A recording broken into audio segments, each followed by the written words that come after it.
Nah, teman-teman, untuk materi yang pertama itu ada pemakaian tanda baca titik 2 versus titik koma. Tanda titik 2 secara umum berfungsi sebagai tanda untuk memperkenalkan atau merinci sesuatu setelah pernyataan sebelumnya. Nah, pernyataan tanda titik 2 ini harus berupa kalimat yang lengkap. Sebagai contohnya, yang pertama itu pernyataan lengkap diikuti perincian. Nah, contohnya ini. Kami hanya membutuhkan 3 barang untuk berkemah. Titik 2. Tenda, koma, kompor portable, koma, dan senter. Titik. Nah, yang kedua itu ada sesudah kata atau ungkapan yang memerlukan pemberian atau daftar identitas atau kepala surat. Nah, contohnya ini.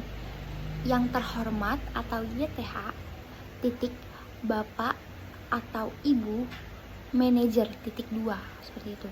Atau juga bisa nama, titik 2, Elviana Damayanti, seperti itu ya. Yang ketiga itu dalam naskah drama. Dalam naskah drama itu pasti ada dialognya kan. Nah, contohnya kayak ayah, titik 2, tolong ambilkan koran di meja depan. Ibu, titik 2, baik ayah, seperti itu. Nah, yang ketiga itu penulisan waktu atau bab atau ayat dan juga rasio, itu juga bisa seperti 16:9, seperti itu. Terus juga bisa kereta akan berangkat pukul 08.2.50, contoh seperti itu. Nah, sedangkan kalau pemakaian tanda baca titik koma itu, tanda titik koma ini berfungsi sebagai penghubung atau pemisah yang kedudukannya lebih kuat dan dari koma, tetapi tidak sekuat titik. Tanda ini digunakan untuk menunjukkan hubungan erat antara dua bagian kalimat atau untuk memisahkan perincian yang sudah kompleks. Sebagai contohnya, di sini contoh titik koma itu, yang pertama, menggantikan kata penghubung pada kalimat majemuk setara. Nah, misalkan ibu memasak di dapur, titik koma, ayah mencuci mobil di teras, titik. Nah, titik komanya itu menggantikan kata dari, seperti itu. Nah, yang kedua, misalkan ayah menyelesaikan pekerjaan, titik koma, ibu menulis makalah, titik koma, adik membaca cerita pendek, titik, seperti itu.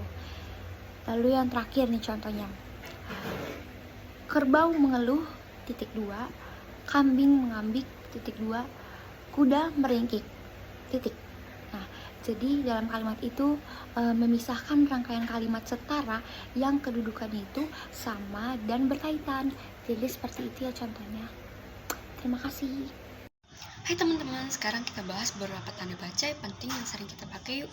Pertama, ada tanda tanya. Dipakai pada akhir kalimat tanya. Contohnya, kapan hari pahlawan itu ditetapkan? Tanda tanya. Kadang juga dipakai dalam tanda kurung untuk menunjukkan keraguan. Misalnya, universitas itu berdiri pada tahun 1953, tanda tanya dalam kurung. Kedua, tanda seru. Dipakai untuk kalimat yang menunjukkan emosi yang kuat, perintah atau seruan. Contohnya, ayo semangat belajar. Lanjut tanda elipsis atau tanda titik-titik. Tanda ini menunjukkan bagian kalimat yang dihilangkan atau dijeda panjang. Contohnya, aku sebenarnya ingin titik-titik, ya sudahlah. Berikutnya tanda garis miring. Biasa dipakai dalam nomor, alamat, atau penggantian kata dan atau. Misalnya, tahun pelajaran 2024 garis miring 2025. Terakhir ada tanda apostrof atau tanda koma di atas. Tanda ini menunjukkan ada bagian kata yang dihilangkan. Contohnya, aku tak percaya lagi. Di sini tak artinya tidak. Catatan kecil, tanda ini biasanya dipakai hanya di dalam bahasa non formal atau hanya lisan. Nah, ini dia, semoga kalian jadi semakin paham cara pakai tanda baca yang benar. Terima kasih. Oke teman-teman, perbedaan antara petik 2 dengan petik 1 itu, kalau petik 2 itu mengapit ucapan atau kalimat langsung dari pembicara, naskah ataupun yang lainnya. Contoh dari petik 2 itu misalnya guru berkata, titik 2, petik 2, besok kita akan mengadakan gotong royong bersama di sekolah, terus diakhiri dengan petik 2, terus titik. Selanjutnya petik tunggal, petikan yang sudah ada di dalam petikan. Langsung dan juga mengambil makna, terjemah atau penjelasan kata atau ungkapan, biasanya kata asing atau kata daerah. Contohnya, bermimpi hanyalah semua ilusi semata. Jadi intinya tanda petik itu adalah kutipan utama. Kalau yang petik 2, tapi kalau petik 1 itu kutipan yang ada di dalamnya. Contohnya, ibu bercerita, petik 2, anak saya cemberut dan bilang, petik 1, saya tidak mau makan sayur. Petik 1, terus padahal dia sendiri yang minta dimasakin sup kambingnya. Gitu. Seperti itu. Terima kasih. Oke, di sini sekarang saya akan menjelaskan pengertian tanda hubung dan pengertian tanda pisah. Nah, yang pertama itu ada tanda hubung. Tanda hubung digunakan untuk menyambung unsur bentuk ulang, yaitu kata yang diulang atau baik seluruhnya maupun sebagian, untuk menunjukkan makna jamak, intensitas, atau pengulangan. Dengan kata lain, tanda hubung menandakan bahwa kata tersebut berasal dari satu bentuk dasar yang diulang.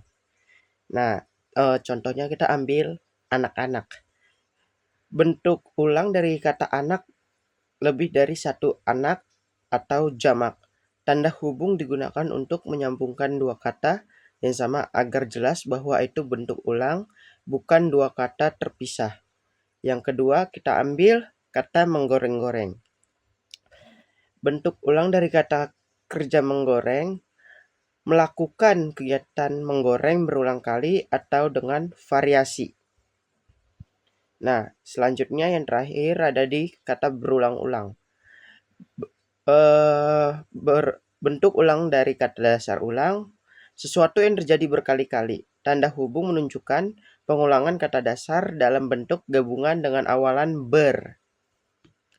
Nah, kesimpulannya, jadi tanda hubung pada bentuk ulang digunakan untuk menunjukkan pengulangan kata dasar, membedakan bentuk ulang dari dua kata yang kebetulan sama, dan membuat kalimat lebih jelas dan mudah dibaca. Nah, selanjutnya itu di tanda pisah. Tanda pisah digunakan untuk mengapit keterangan atau penjelasan tambahan yang masih berkaitan erat dengan bagian utama kalimat dan dapat menggantikan atau disubstitusikan dengan bagian yang dijelaskan. Contohnya itu ekonomi. Aktivitas produksi dan distribusi barang-barang memengaruhi kesejahteraan masyarakat. Nah, itunya aktivitas produksi dan distribusi barang menjelaskan makna dari ekonomi. Bagian ini diapit tanda pisah karena merupakan penjelasan tambahan yang bisa mengaitkan kata ekonomi dalam kalimat.